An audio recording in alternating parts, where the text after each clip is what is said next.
বাংলাদেশ ভারত সীমান্ত উত্তেজনা শুধু একটি রাজনৈতিক ইস্যু নয়, এটি জীবন্ত বাস্তবতা যা সীমান্তবর্তী মানুষের জীবনকে ভয়াবহ প্রভাবিত করছে।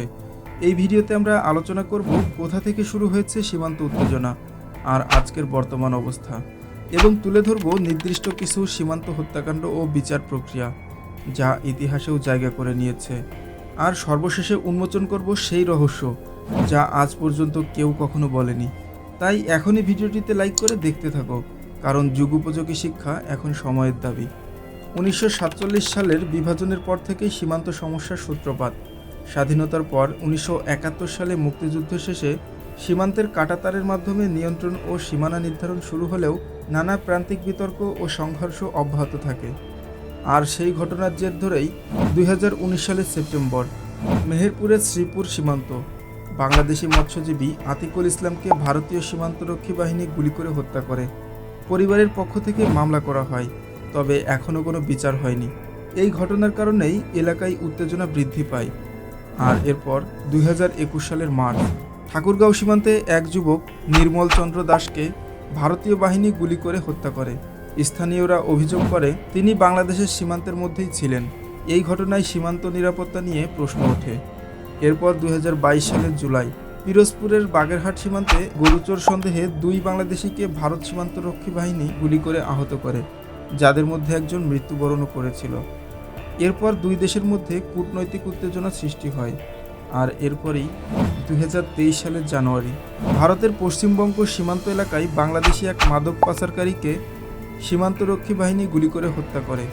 এই ঘটনায় সীমান্তের টহল আরও কঠোর হয়। কিন্তু এই ঘটনার বিচার কী হলো? এই হত্যাকাণ্ডগুলোতে প্রায়শই বিচার ব্যবস্থা বাধাগ্রস্ত হয়, কারণ দুই দেশের সীমান্ত নিয়ন্ত্রণকারী বাহিনীর মধ্যে সমন্বয়ের অভাব। বাংলাদেশি পরিবার ও মানবাধিকার সংস্থাগুলো রাষ্ট্রীয় ও আন্তর্জাতিক পর্যায়ে বিচার দাবি করলেও সীমান্ত পরিস্থিতির জটিলতার কারণে দ্রুত বিচার কার্যকর হয়নি। ভারত বাংলাদেশ সীমান্ত চুক্তি সত্ত্বেও এই ঘটনার পুনরাবৃত্তি থামানো কঠিন হয়ে দাঁড়িয়েছে।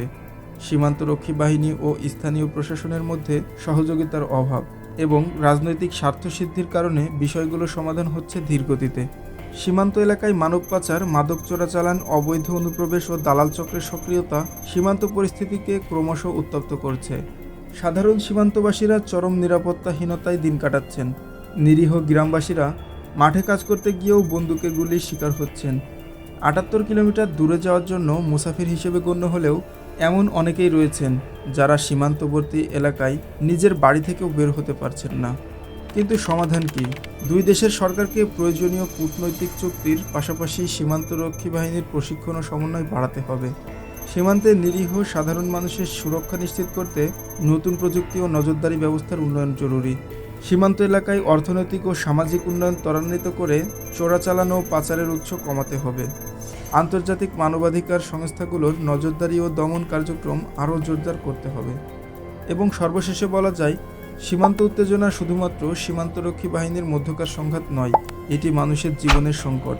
আমাদের দেশের শান্তি শৃঙ্খলা ও প্রতিবেশীর সঙ্গে সৌহার্দ্যপূর্ণ সম্পর্কের জন্য এটি জরুরি যে সীমান্তে শান্তি প্রতিষ্ঠার পাশাপাশি মানবিক বিচারও নিশ্চিত করা হোক। এ বিষয়ে আপনার মতামত কী সেটা কমেন্টে জানান, এবং ভিডিওটি শেয়ার করুন আপনার বন্ধুদের মতামত জানার জন্য। সেই সাথে ভিডিওটি ভালো লাগলে লাইক ও শেয়ার করতে ভুলবেন না।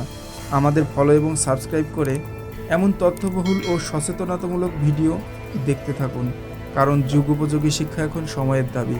সো আজকের ভিডিও এখানেই শেষ করছি। দেখা হবে নেক্সট কোনো ভিডিওতে। Till then, by.